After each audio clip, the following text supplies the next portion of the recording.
Le groupe État islamique frappé par les États-Unis en Afghanistan. Ce jeudi, Washington a largué 11 tonnes de TNT sur des grottes dans l'est du pays. Jamais une bombe non nucléaire aussi puissante n'avait été utilisée par les Américains. Pour Bachar al-Assad, l'attaque chimique présumée de Khan Cheikhoun le 4 avril dernier est une fabrication de l'Occident. Le président syrien accuse les États-Unis d'avoir, je cite, monté cette histoire pour servir de prétexte à ses frappes en Syrie. Nous parlerons également cinéma à la fin de cette édition. Thierry Frémaux a dévoilé la sélection officielle du 70e Festival de Cannes. 18 films sont en compétition. Michael Haneke, Sofia Coppola ou encore François Ozon. Ces grands réalisateurs seront tous sur la croisette cette année. Voilà pour les titres. Bonjour et bienvenue sur France 24. Les États-Unis sont donc passés à la vitesse supérieure dans la lutte contre le groupe État islamique.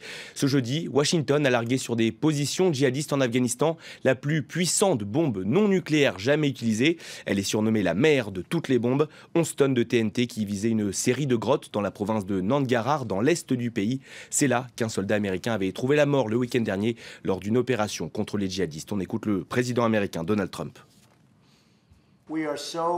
Nous sommes vraiment fiers de notre armée et de ce nouveau succès. Nous avons la meilleure armée du monde et elle a fait son travail comme d'habitude. Nous avons donné aux militaires l'autorisation d'intervenir. C'est ce qu'ils font et c'est pour cela qu'ils réussissent aussi bien. Le largage de cette bombe est-elle pour autant un tournant dans la politique internationale de Donald Trump? Élément de réponse avec notre correspondant à Washington, Gallagher Fenwick. C'est difficile d'affirmer qu'il y a effectivement un changement de stratégie, tant les déclarations du candidat Trump, mais aussi du président Trump sur le dossier afghan ont été vagues pour le moment. En revanche, on risque très prochainement d'avoir des clarifications avec le déplacement, notamment d'une délégation de très haut niveau, délégation américaine. Ce sera la première pour cette administration qui va se rendre à Kaboul. Il y aura notamment le général McMaster, qui est le nouveau conseiller à la sécurité nationale du président et qui donc très probablement va clarifier les intentions de cette administration sur un dossier. Rappelons tout de même que le candidat Trump a fait campagne sur des thématiques plutôt isolationnistes, non interventionnistes. Donc y a-t-il du côté de cette administration la tentation de déployer davantage d'hommes en uniforme? On sait que c'est ce que demandent les généraux américains en Afghanistan. Pas sûr pour autant que le président réponde ou cède plutôt à cette demande de la part des généraux, même si encore une fois l'utilisation de cette bombe, aussi impressionnante soit-elle, ne marque pas forcément un pas dans cette direction de la part de cette administration. Bachar al-Assad a lui décidé de sortir de son silence pour la première fois depuis le tir de 59 missiles sur la base aérienne syrienne d'Al-Sherat. Dans une interview exclusive accordée à l'AFP, le président syrien affirme détenir aucune arme chimique et dénonce une manipulation des États-Unis. Charlotte Prudhomme. Pointé du doigt, le président syrien nie toute participation à l'attaque qui a fait 87 morts à Khan Cheikhoun dans le nord-ouest de la Syrie mardi dernier. Aucun ordre n'a été donné de déclencher une attaque. Et d'ailleurs, nous ne possédons pas d'armes chimiques. Nous avons renoncé à notre arsenal depuis plusieurs années. Et même si nous possédions de telles armes, nous ne les aurions jamais utilisées. Tout au long de notre histoire, nous n'avons jamais utilisé notre arsenal chimique. Depuis 2013, l'Organisation pour l'interdiction des armes chimiques a mis en cause 2 fois le régime de Damas dans des attaques contre des localités rebelles. Bachar al-Assad accuse l'Occident et le groupe djihadiste Al-Qaïda d'avoir fabriqué à 100% cette affaire pour nuire à son gouvernement. Pour lui, l'attaque chimique n'est pas prouvée et la réponse des États-Unis est une histoire montée de toutes pièces. Notre impression, c'est que l'Occident, et les États-Unis principalement, sont les complices des terroristes. Ils ont monté toute cette histoire pour s'en servir de prétexte pour nous attaquer. L'attaque n'a pas eu lieu à cause de ce qui s'est passé à Khan Cheikhoun. Nous sommes devant un seul et même événement. La première étape, c'était le spectacle auquel nous avons assisté sur les réseaux sociaux et les chaînes de télévision, la propagande. La seconde étape, c'était l'agression militaire. Damas a déclaré être pour l'ouverture d'une enquête internationale et impartiale aux côtés de son allié russe. L'alliance hypothétique qu'avait envisagée le président syrien avec Washington pendant la campagne américaine a fait long feu. Et les États-Unis ont réagi à cette interview. Selon Washington, l'attaque chimique présumée de Khan Cheikhoun est, je cite, un crime de guerre dont le responsable est bien le régime de Bachar al-Assad, un président syrien accusé de donner de fausses informations et de semer la confusion. Fin de citation. Après avoir reçu Rex Tillerson mercredi, Sergueï Lavrov s'est entretenu en tête-à-tête avec son homologue syrien Walid Muallem. Si peu d'informations filtrées à Moscou, les deux hommes sont au moins tombés d'accord sur un point. L'attitude de Washington n'est en rien une sortie de crise en Syrie. On va écouter les ministres russes et syriens des Affaires étrangères. Je ne peux m'empêcher encore une fois de souligner la nature extrêmement provocatrice de la frappe aérienne menée par les États-Unis sur la base militaire syrienne. Nous avons remarqué que depuis le début de l'administration Trump, le rôle des États-Unis dans les négociations à Astana et Genève a été réduit. Cela montre qu'ils ne veulent pas que ces négociations de paix aboutissent. La Russie condamnée par la Cour européenne des droits de l'homme pour sa gestion de la prise d'otage de Beslan, c'était en 2004, avec plus de 330 morts, c'est la plus meurtrière de l'histoire. La Cour reproche à Moscou la réaction disproportionnée de ses forces de sécurité, une décision jugée inacceptable par le Kremlin. Direction à présent le Venezuela où la contestation anti-Maduro se poursuit. La grande manifestation organisée à Caracas ce jeudi par l'opposition qui réclame, je vous le rappelle toujours, le départ du président, eh bien elle a dégénéré. Des heurts ont une nouvelle fois éclaté avec la police. Dans la journée, les autorités ont annoncé eh bien, le décès d'un homme de 32 ans touché par balle mardi. C'est le 5e manifestant à trouver la mort en moins de 10 jours. Ethan Nagy. Au tir de gaz lacrymogène de la garde nationale, ces manifestants répondent par des jets de cocktails Molotov. Dans les rues de Caracas, la mobilisation ne faiblit pas. Ils sont des milliers de jeunes déterminés à faire plier le président Nicolás Maduro. On est jeunes et on a besoin de changement. Regardez-les, ils nous attaquent et nous, ce qu'on fait, c'est réclamer nos droits.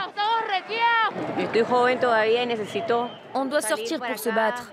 Parce qu'il faut que l'on prenne notre futur en main. On ne peut pas laisser la situation continuer comme ça.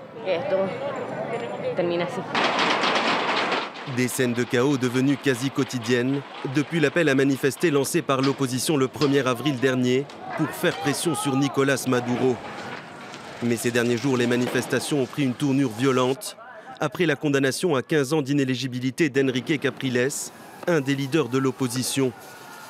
Accusé de dérive autoritaire par ses détracteurs, Nicolás Maduro a été violemment pris à partie par des manifestants lors d'un défilé militaire dans l'État de Bolívar ce mardi. Face à la pression des États voisins qui remettent en cause sa légitimité, le président vénézuélien est allé ce lundi à Cuba pour avoir le soutien des pays de l'Alliance bolivarienne. Nicolás Maduro semble déterminé à se maintenir au pouvoir.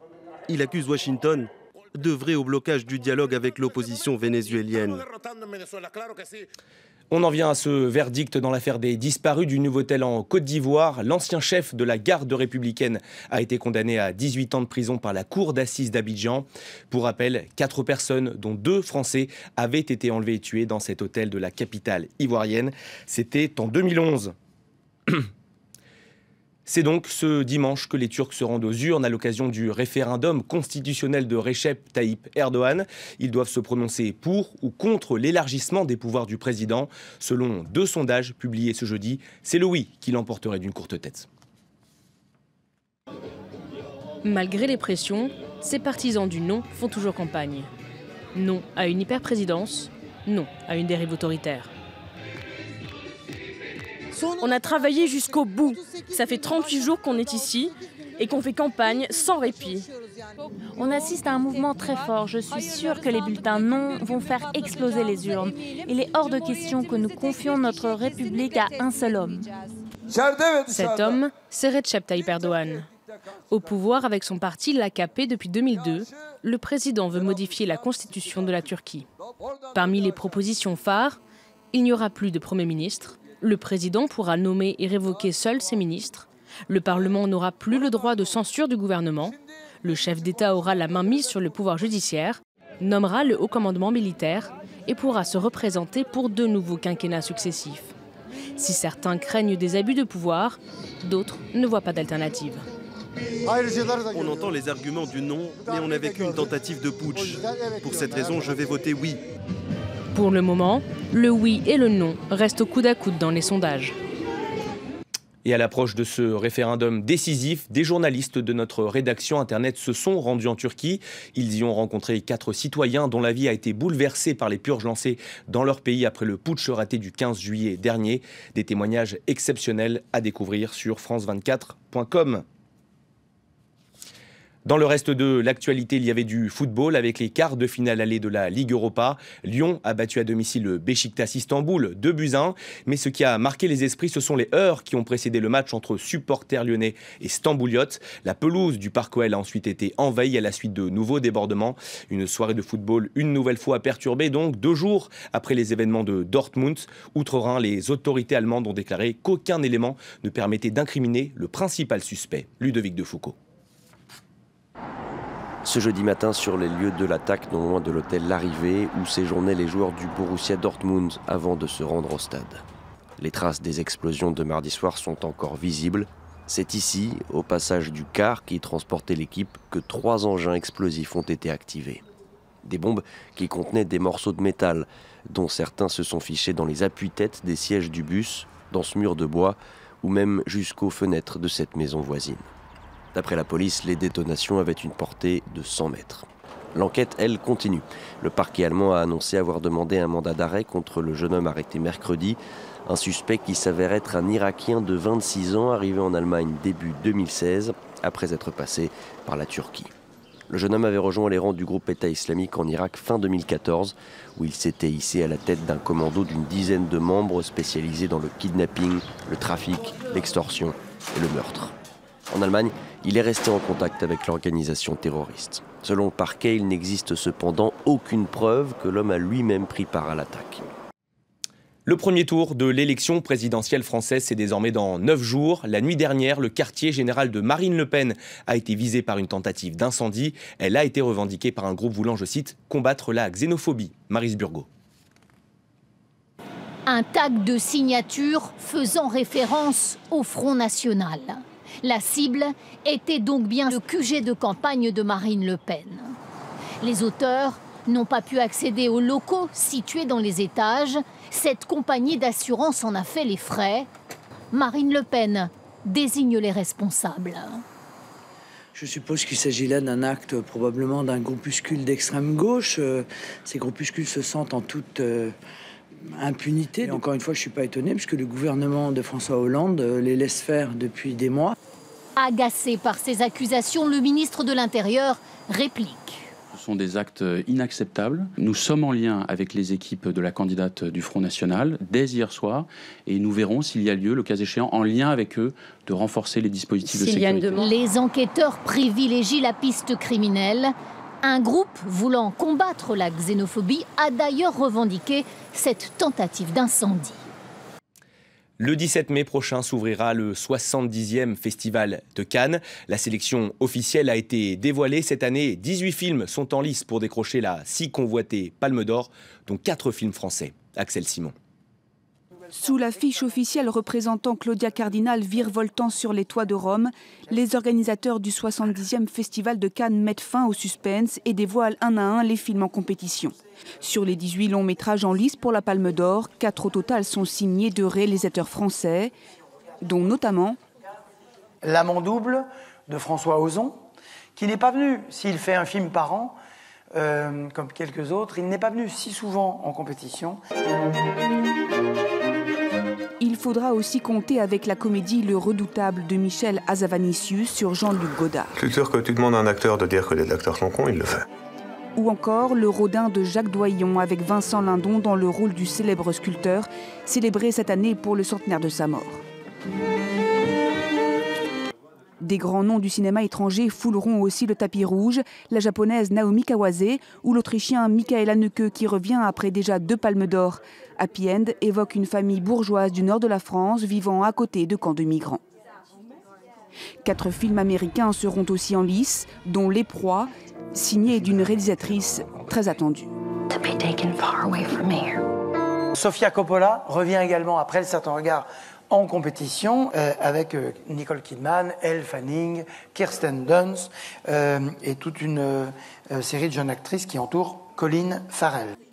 Rendez-vous est donc pris à Cannes du 17 au 28 mai avec un jury présidé par l'Espagnol Pedro Almodóvar. Et c'est la fin de cette édition. Merci à tous de l'avoir suivi. On se retrouve dans 15 minutes pour un nouveau journal. À tout à l'heure.